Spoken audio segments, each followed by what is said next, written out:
stop suffering. எல்லோருக்கும் இனிய மாலை வணக்கம் மக்களை. இது உங்கள் கவலைப்படுவதை நிறுத்துங்கள் நிகழ்ச்சி யூனிவர்சல் ஆலயத்திலிருந்து மீண்டுமாய் சற்று முன்பு ஒரு மாபெரும் விடுதலையினுடைய வல்லமையினுடைய கூட்டம் நடந்து முடிந்தது. வெள்ளிக்கிழமை யூனிவர்சல் ஆலயத்தில் எல்லா விதமான இருளின் கிரியைகளுக்கு எதிராய் மக்கள் விடுதலை பெறக்கூடிய கூட்டம் நடைபெற்றுக் கொண்டிருக்கிறது. மேலும் மக்களுக்கான கதவுகள், மூடப்பட்ட கதவுகள், அசுத்தத்தால் மூடப்பட்ட கதவுகள் திறக்கப்படும்படியாய் இன்றைக்கு விசுவாசத்தின் ஜெபம் செய்யப்பட்டது. மீண்டும் இன்றிரவு நம்மோடு பாஸ்டர் பகதீஷ் இணைந்திருக்கிறார். வணக்கம் பாஸ்டர் பகதீஷ். வணக்கம் பாஸ்டர். வணக்கம் மக்களே. நாம் இந்த நாளிலும் சீனாய் மலையை நோக்கிய விசுவாசின் பிரயாணத்திலே தொடர்ந்து முன்னோக்கி சென்று கொண்டிருக்கிறோம். நண்பர்களே, இந்த தருணம் முதலாவது இந்த நிகழ்ச்சியினுடைய தொடக்கத்திலேயே ஒரு சிறிய விளக்கத்தின் வீடியோ நீங்கள் பார்க்கும்படி நான் விரும்புகிறேன். காரணம், இந்த வீடியோவினுடைய வசனங்களை நீங்க கவனிக்கும்படி நான் விரும்புகிறேன். செய்திகளை கவனிக்கும்படி நான் விரும்புகிறேன். இதுல சொல்லப்பட்ட கருத்துக்களை நீங்க கூர்ந்து கவனிக்கும்படி நான் விரும்புகிறேன். ஒருவேளை இந்த நிகழ்ச்சி பார்த்துட்டு இருக்கிற நீங்க இந்த தருணம் பலவிதமான பிரச்சனையால மன உளைச்சலில் கூட இருக்கலாம். ஒரு பதிலுக்காக, ஒரு மாற்றத்துக்காக நீங்கள் தேடி கொண்டிருக்கிற ஒருவரா இருக்கலாம். அவசரப்படாதீர்கள், சோர்ந்து போகாதீர்கள். இந்த நிகழ்ச்சியினுடைய இறுதி வரை இதை கூர்ந்து கவனிங்க. ஏனென்றால் கர்த்தர் உங்கள் சூழ்நிலை அறிவார். ஒருவேளை மிக சரியாய் நீங்க கடந்து போகிற அந்த நிலைமை எங்களுக்கு தெரியாது இருக்கலாம். ஆனால் நிச்சயமாய் தேவன் நீங்கள் கடந்து போகிற சூழ்நிலை அறிந்திருக்கிறார். எனவேதான் தற்செயல் அல்ல இந்த நிகழ்ச்சி நீங்கள் பார்த்து கொண்டிருப்பது. கர்த்தர் உங்களுக்கான கதவை திறந்திருக்கிறார். எனவே நான் உங்களை உற்சாகப்படுத்துகிறேன். இந்த நேரம் எப்படிப்பட்ட ஒரு மோசமான நிலைமையில் நீங்கள் இருந்தாலும் அதை குறித்து மனம் கலங்க வேண்டாம், கவனம் சிதைவடைய வேண்டாம்.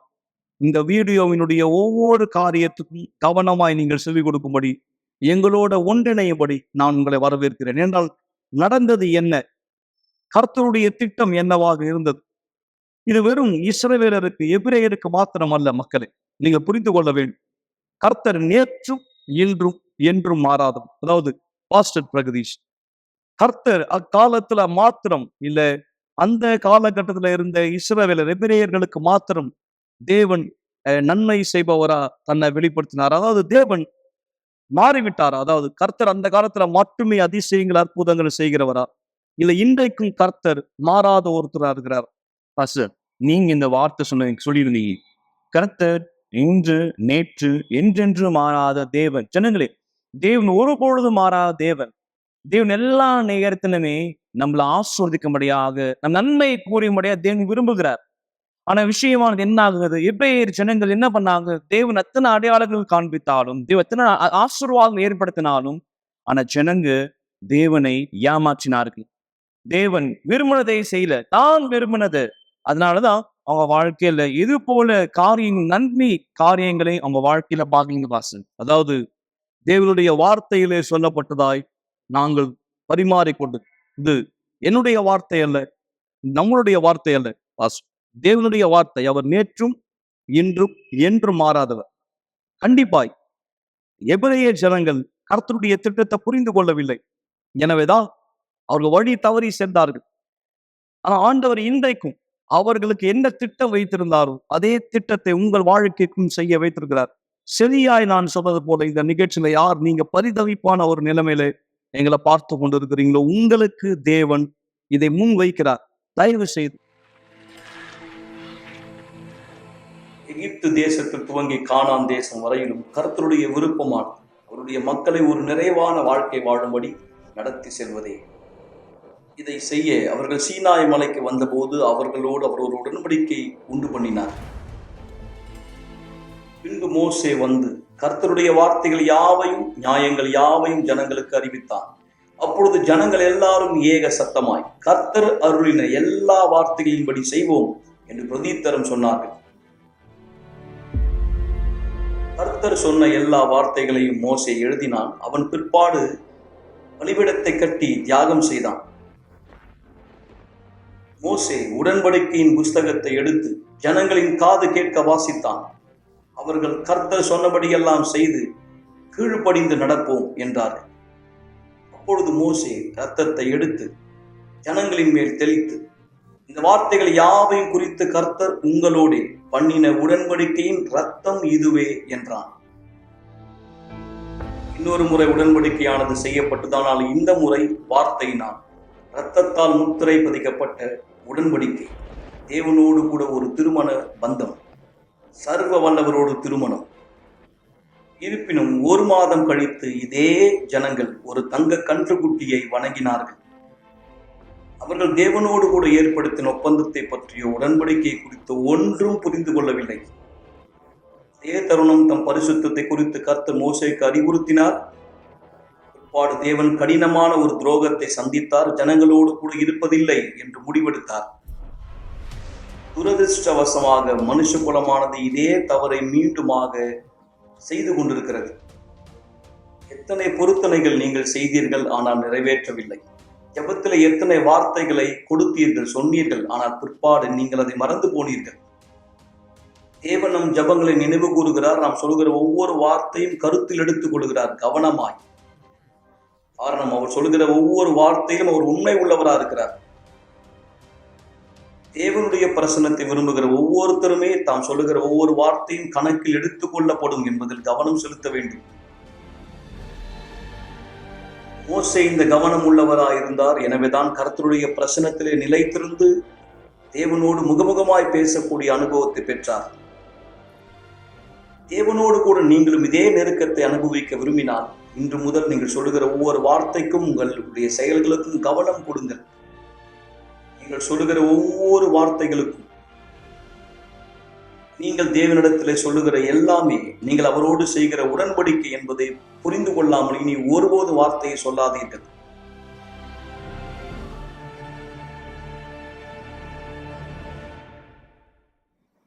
மக்களை நாம் இந்த நேரத்திலே தியானித்துக் கொண்டிருந்ததை நீங்கள் திரையிலே பார்த்தீர்கள். வீடியோ மூலமாய் இந்த சம்பவம் உருவகப்படுத்தப்பட்டிருக்கிறது. எந்த அளவு கர்த்தருடைய மனது வேதனை அடைந்திருக்கு யோசிப்பார். பல நேரம் நாம அவசரத்தினால, பதட்டத்தினால, இல்ல அந்த சூழ்நிலைக்காக பல வாக்குறுதிகளை கொடுக்குறோம். அதாவது சில நேரத்துல இது வினோதமானதா கூட இருக்கலாம். நான் இந்த நேரம் சொல்ல போறது பாஸ்டர். அதாவது ஒரு மாணவர் மோசமான ஒரு மதிப்பெண் எடுக்கிறார். அந்த நேரத்துல ரிப்போர்ட் கார்டுல சைன் வேணும், பேரண்ட்ஸ் உடைய சைன் வேணும். அப்போ ரிப்போர்ட் கார்டை ஆசிரியர் அந்த மாணவர்கிட்ட கொடுத்து உங்க பெற்றோர்கிட்ட கொண்டு போய் இதை கையெழுத்திட்டு வாங்கிட்டு வாங்க அப்படின்னு சொல்லும்போது, அந்த நேரம் அந்த மதிப்பெண் மிக மோசமான ஒரு மதிப்பெண்ணா இருக்கும்போது, ஆனா அப்போ உடனடியா கையெழுத்து தேவை. அப்போ அந்த அந்த பசங்க பேரண்ட்ஸ் கிட்ட என்ன சொல்றாங்க? கண்டிப்பா உங்களுக்கு தெரியும். அந்த நேரத்துல எனக்கு உடனடியா சிக்னேச்சர் வேணும், சைன் வேணும், பேரண்ட்ஸ் உடைய சைன் வேணும்னு சொல்லும்போது, இந்த பசங்க போய் என்ன மாதிரி அவங்களுடைய பெற்றோர் அணுகிறாங்க? அவங்க போய் போகும்பொழுது அவங்க இப்படியா சொல்றாங்க, நான் சில நேரத்துல பெற்றோருக்கு படிக்க தெரியாத நிலையில இருக்கும் பொழுது ஏதோ ஒரு பேரை சொல்லி சைன் போட வைக்கிறாங்க. அப்புறம் காலையில ஸ்கூலுக்கு போற நேரத்தை என்ன செய்யறாங்கன்னா, அப்பா சைன் மட்டும் போடுங்க. பேரண்ட்ஸ் என்ன செய்யறாங்க, ஓகே என்னுடைய பையன் சீக்கிரமா கேட்க நான் சைன் பண்ண போறேன். அதே போல நீங்க சொன்னது போல டைரியில கூட சில ஹோம்ஒர்க் கொடுக்கும்போது அது ஹோம்ஒர்க் வீட்டுல செய்ய சொல்லும் பொழுது, காலையில ஸ்கூலுக்கு போகிற நேரத்துல ஸ்கூல் வாசல்ல அப்பா சைன் பண்ணுங்க, அம்மா சைன் பண்ணுங்க அப்படி செய்யும் பொழுது அவசரம் செய்யறாங்க, சைன் போட்டு கொடுத்துறாங்க. சில நேரம் இந்த மாதிரியான சில விஷயங்கள் நடக்குது. ஆனா அதே சமயம் இந்த மாதிரியான விஷயங்கள் நடக்குது. அதே சமயத்துல சில பசங்க சொல்லுவாங்க பேரண்ட்ஸ் கிட்ட, அடுத்த தடவை கண்டிப்பா நான் 100க்கு 100 வாங்கி காமிக்கிறேன். இந்த தடவை மிஸ் ஆயிடுச்சு, அடுத்த முறை கண்டிப்பா நான் ஒரு ஃபர்ஸ்ட் ரேங்க் கூட நான் வருவேன். நீங்க பாருங்க, அடுத்த முறை கண்டிப்பா என் மார்க் இந்த மாதிரி இருக்காது. அவங்க பெற்றோர்கிட்ட அவங்க வார்த்தையை கொடுப்பாங்க. நீங்க இந்த ஒரு தடவை மட்டும் எனக்கு கையெழுத்து போடுங்க டாடி, மம்மி, அடுத்த தடவை கண்டிப்பா என் ஸ்கோர் இப்படி இருக்காது. அவங்க சொல்லுவாங்க. கண்டிப்பாய் பெற்றோர், மன வளர்ச்சி அடைந்தவர்கள், இந்த வயதை தாண்டி வந்தவங்க, சரி என்னுடைய மகன் என் மகள் இந்த வார்த்தையாவது சொல்லியிருக்காங்க அப்படின்னு சொல்லி இந்த கையெழுத்து போட்டு கொடுக்கும்போது, அந்த நேரத்துல அடுத்த தடவை பார்த்தீங்கன்னா மார்க் இதை விட இன்னும் குறைவா இருக்கும். போன தடவை மார்க் ஷீட்ல அவங்க சைன் வாங்கிட்டு போனதை விட இந்த முறை இன்னும் குறைவா. கண்டிப்பா அது பெற்றோருக்கு ஒரு பெரிய பாதிப்பு ஏற்படுத்தும். ஏன்னா நிச்சயமா அந்த பிள்ளைங்க சொன்ன வார்த்தையை காப்பாற்றணும். அந்த வார்த்தையின்படி நடந்து கொள்ளவில்லை. இதான் தேவனுடைய வழி. மனுஷனை பார்க்கும்போது எல்லா நேரத்திலுமே தன் வார்த்தையை மனுஷன் காப்பாற்றுவது இல்லை. ஆனாலும் இந்த வார்த்தையை காப்பாற்றுகிறவ இல்லாவிட்டாலும் கர்த்தர் அவர் வார்த்தையை கண்டிப்பா எப்போதுமே நிறைவேற்றுகிறவராகவே இருக்கிறார். வசனம் இங்க சொல்கிறது ஏசாயா 55 இங்க பார்க்கும்பொழுது 10ஆம் வசனம், மாறியும் உறைந்த மழையும் வானத்திலிருந்து இறங்கி அவ்விடத்துக்கு திரும்பாமல் பூமியை நனைத்து அதில் முளை கிளம்பி விளையும்படி செய்து விதைக்கிறவனுக்கு விதையையும் புசிக்கிறவனுக்கு ஆகாரத்தையும் கொடுக்கிறது எப்படியோ அப்படியே என் வாயிலிருந்து புறப்படும் வசனமும் இருக்கும்.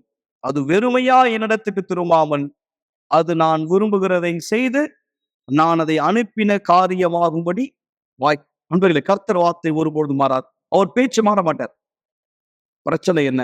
மக்கள் வார்த்தையை காப்பாற்றுவது இல்லை. ஆனால் நம்ம சொல்லுகிற வார்த்தையை காப்பாற்றினால் வெறும் அவசரத்துக்காக அந்த சூழ்நிலைக்காக பேசாம உண்மையில நம்ம தேவனிடத்துல நம்ம வார்த்தையை கொடுத்தால் அவருக்கு உண்மை தன்மையா இருப்பதாய், நம்மை அர்ப்பணிப்பதாய், நம்முடைய வழிகளை மாற்றிக்கொள்வதாய், நம் குணாதிசயங்களை மாற்றிக்கொள்வதாய், அல்லது அவர் சுருக்கம் அவர் சொல்லுகிற வார்த்தைக்கு கீழ்ப்படிவதாய் நாம் வாக்கு கொடுத்தார், அந்த வார்த்தை உண்மை என்று நாம் செயலில் காண்பித்தார், நீங்க பாருங்க, தேவன் அவர் வார்த்தை கண்டிப்பா நிறைவேற்ற வல்லவர். இதோ சரவணன் வாழ்க்கையில தான் நடந்தது. தேவன் அவர் கொடுத்த வார்த்தையை நிறைவேற்றினார். காரணம், தேவன் அவரை என்ன செய்ய சொன்னாரோ சரவணன் செய்தார். ஒருத்தருடைய உடன்படிக்கை தான். என் வார்த்தையை நான் காப்பாற்றுவேன், உன் வார்த்தையை நீ காப்பாற்று. இதோ அற்புதமான இந்த சாட்சி கவனிங்க. நாம் நிகழ்ச்சியினுடைய இறுதிக்கு செல்வதற்கு முன்பாய்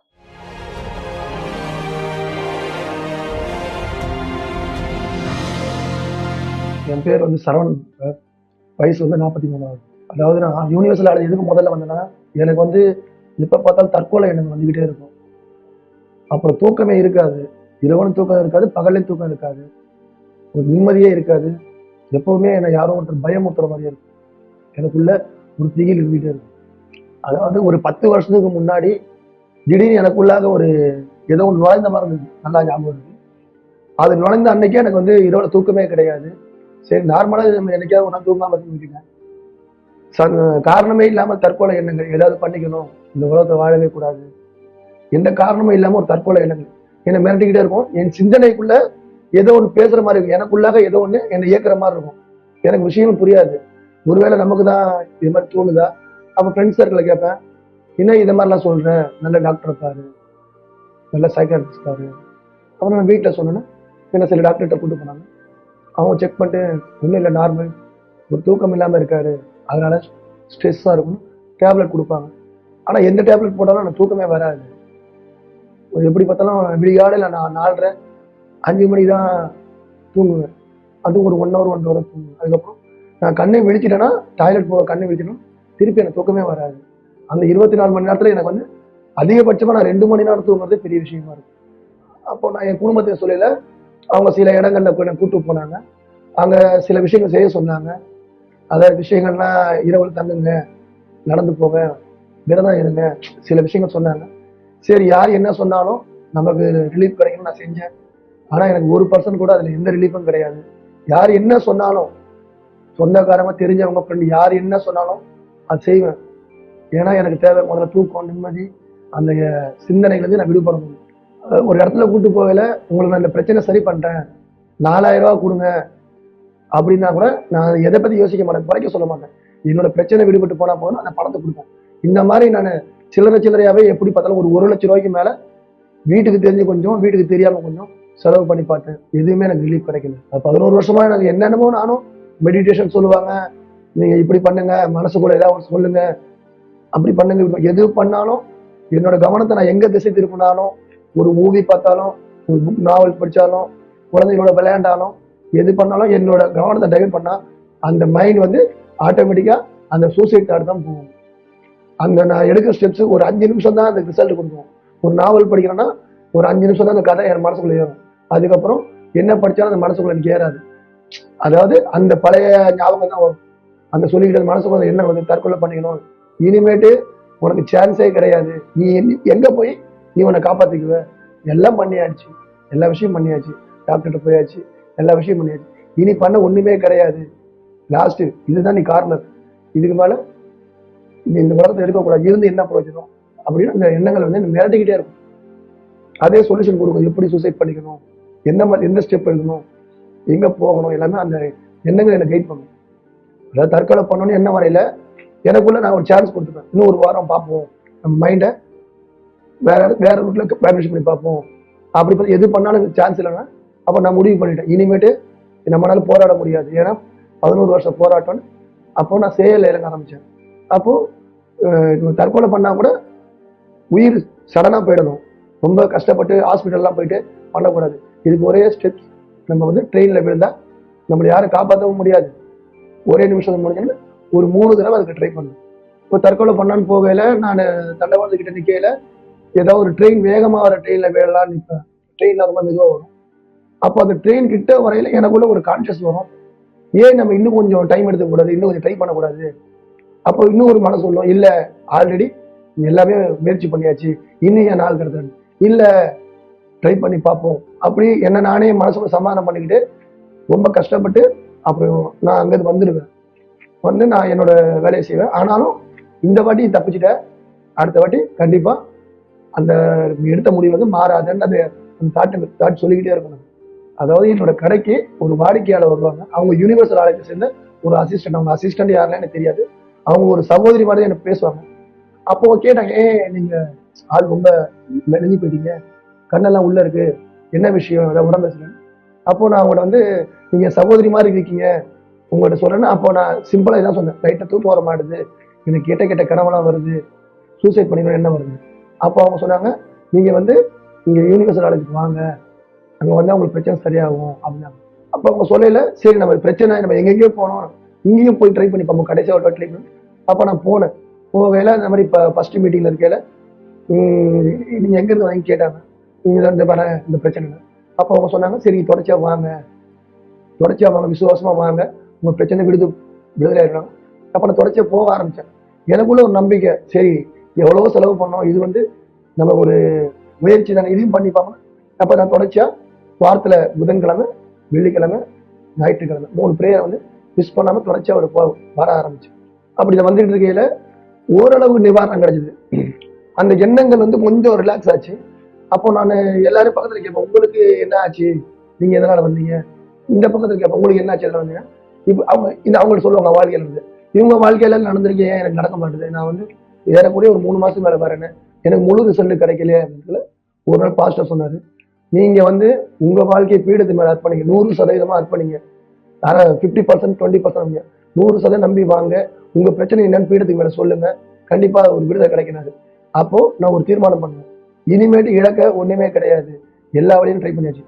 நம்ம ஒரு தீர்மானம் எடுத்து பீடத்துக்கு போட போய் நின்று அவர்கிட்ட தேவன்கிட்ட சொன்னேன், தேவனே நான் யாரையும் நம்பல, எல்லா முயற்சி பண்ணிட்டேன், கடைசி முயற்சி நீங்க என்னை கைவிட்டீங்கன்னா அவ்வளவுதான், அதனால 100% என்ன நான் மாத்திக்கிறேன்னா கீழ்படுகிறேன், வார்த்தை கீழ்படுகிறேன், எந்த கெட்ட எண்ணங்கள், கெட்ட வார்த்தைகள், கெட்ட சகவாசங்கள்லாம் என்ன நானே மாத்திக்கிறேன்னு நான் ஒரு தீர்மானமா 100% நான் ஒப்படைக்கல. நல்லா தெரியுது எனக்குள்ளாக ஒரு அந்த வைப்ரேஷன், பேட் வைப்ரேஷன் வந்து அதோட பவர் கம்மியாக ஆரம்பிச்சு.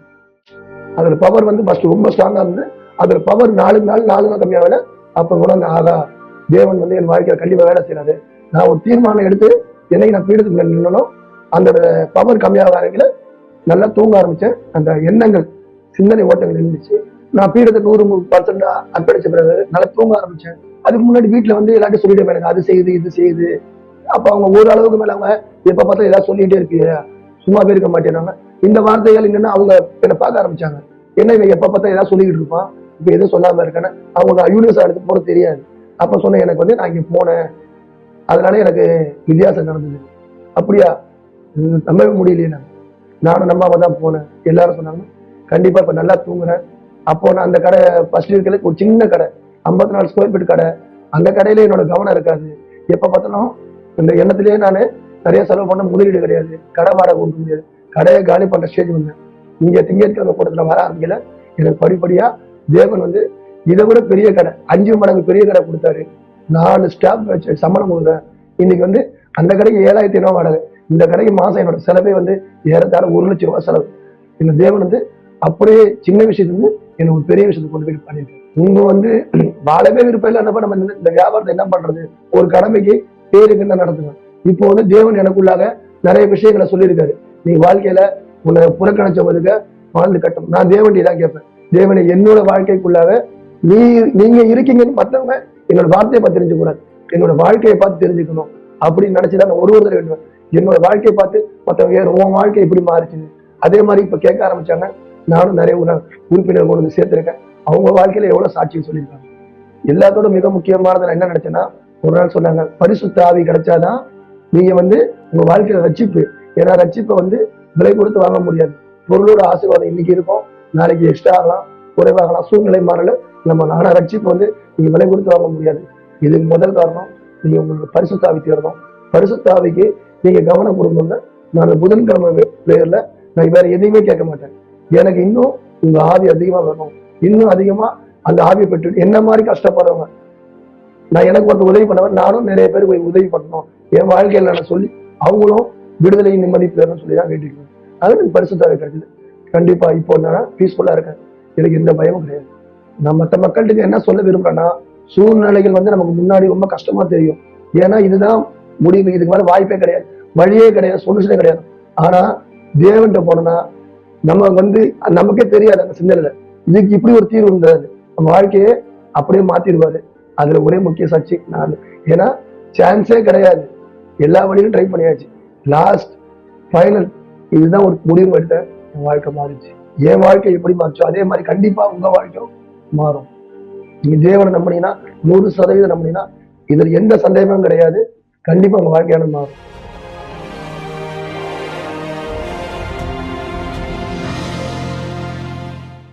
மக்களை, இந்த சாட்சியை நாம் பார்த்ததை போல சனோனுடைய வாழ்க்கை முழுமையாக மாறப்பட்டது.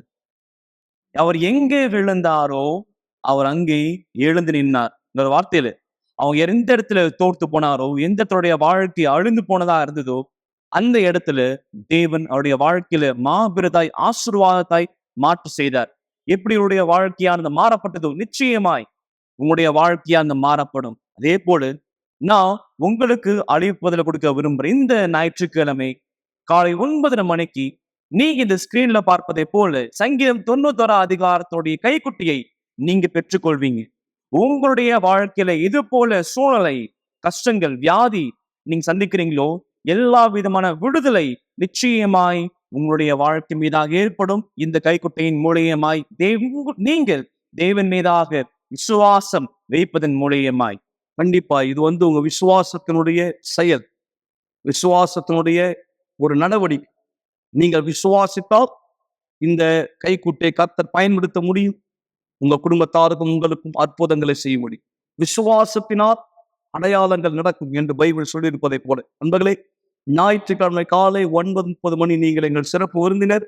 நாம் ஜபத்துக்கு செல்வதற்கு முன்பாக ஒரு அருமையான சமூக சேவையினுடைய வீடியோ நீங்க பார்க்கும்படி நாங்கள் விரும்புகிறோம். அதை தொடர்ந்து உடைய தண்ணீர் ஆயத்தப்படுத்திக் கொள்ளுங்கள்.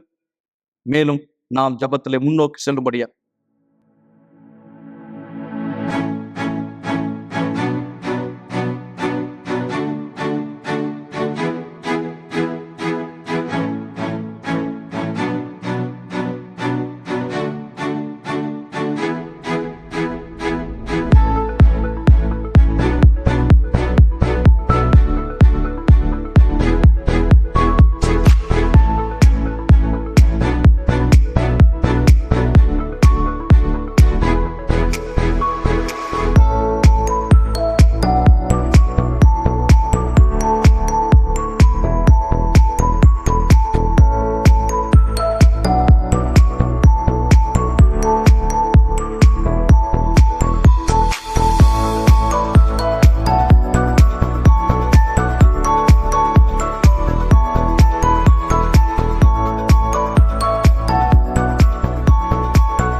எல்லாம் உங்களுக்காக சொல்லப்பட்டது.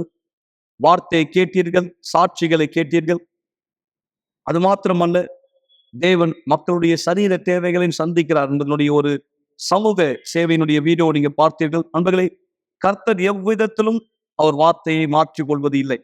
நாம் நம் வார்த்தையை காப்பாற்றும் பட்சத்தில் நிச்சயமாய் தேவன் உங்கள் வாழ்க்கையிலே தம் வார்த்தையை நிறைவேற்றுவார். எனவேதான் இந்த விசுவாசத்தின் பிரயாணம் சீனாய் மலையை நோக்கி.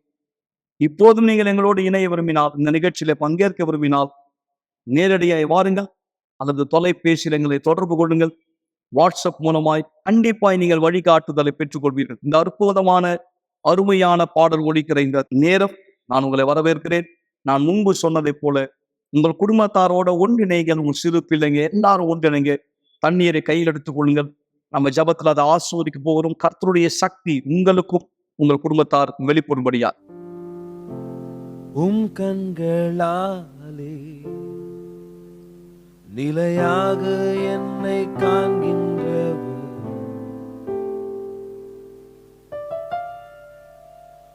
செவியாலே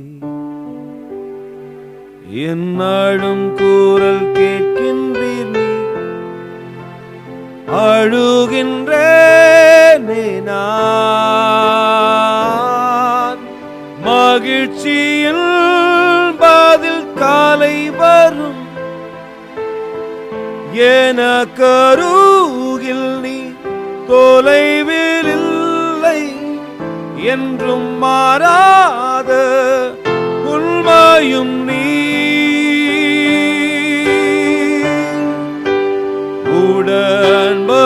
உடன்படிக்கையின் சத்திய தேவன், மனிதனில்லை நீ பொய் சொல்ல. எல்லாம் கடந்திடும், யாவும் மாறிவிடும், ஆனாலும் வார்த்தைகள் நிறைவேறும். உடன்படிக்கையின் சத்திய தேவன், மனிதனில்லை நீ பொய் சொல்ல.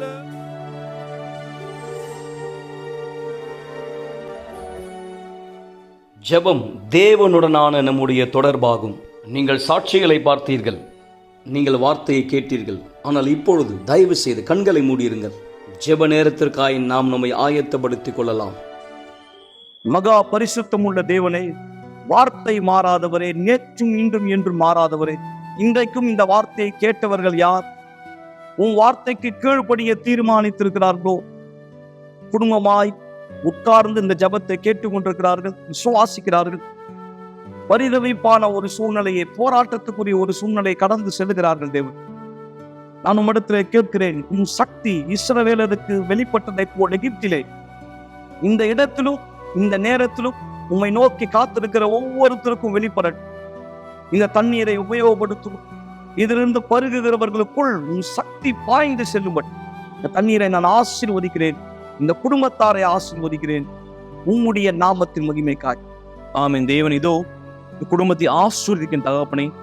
தண்ணீர் குடிக்கும் பொழுது உங்களுடைய குணமாக்குதல், உங்களுடைய அதிசயம், என் தகப்பனே, உங்களுடைய மாபெரும் மாற்றுதல் என்னுடைய வாழ்க்கையில் ஏற்படுத்த வேண்டும். இந்த முழு குடும்பத்தை உங்களுடைய பரிசுத்தமான கருத்தில் அர்ப்பணிக்கிறேன். இந்த எங்கெல்லாம் செல்கிறாரோ உங்களுடைய ஆசீர்வாதம் இவருடைய இருக்கு, உங்களுடைய வெற்றி இவருடைய வாழ்க்கையை ஏற்படுத்த தகப்பன். இவர் நாளை ஒரு மாபெரிய சாட்சியாய் நிற்கும்படியாக இயேசு கிறிஸ்துவின் நாமத்தினாலே சுவாசித்தால் சொல்லுங்கள், ஆமென். நண்பர்களே, இந்த ஜபத்தின் மூலமாய் கர்த்தருடைய சக்தி அந்த தண்ணீருக்குள் வெளிப்பட்டிருக்கிறது, உங்கள் வாழ்க்கையில் வெளிப்பட்டிருக்கிறது. எல்லாவற்றையும் குறித்து தியானியுங்கள், பயப்படாதீர்கள், கவலைப்படாதீர்கள். கண்டிப்பாக உங்கள் சூழ்நிலை மாறும். நாளை இரவு மீண்டும் இதே நிகழ்ச்சியில் உங்களை சந்திக்கும் வரை தேவனும் அனைவரை ஆசீர்வதிப்பாராக. சென்று வாருங்கள். கவலைப்படுவதை நிறுத்துங்கள் என்ற நிகழ்ச்சியை பார்த்து கொண்டிருப்பதற்கு மிக்க நன்றி. கூட்டம் முடிந்த பிற்பாடும் நீங்கள் எங்களை தொடர்பு கொள்ளலாம். மறந்து விடாதீர்கள், எங்களுடைய எண் 9384638738. நன்றி.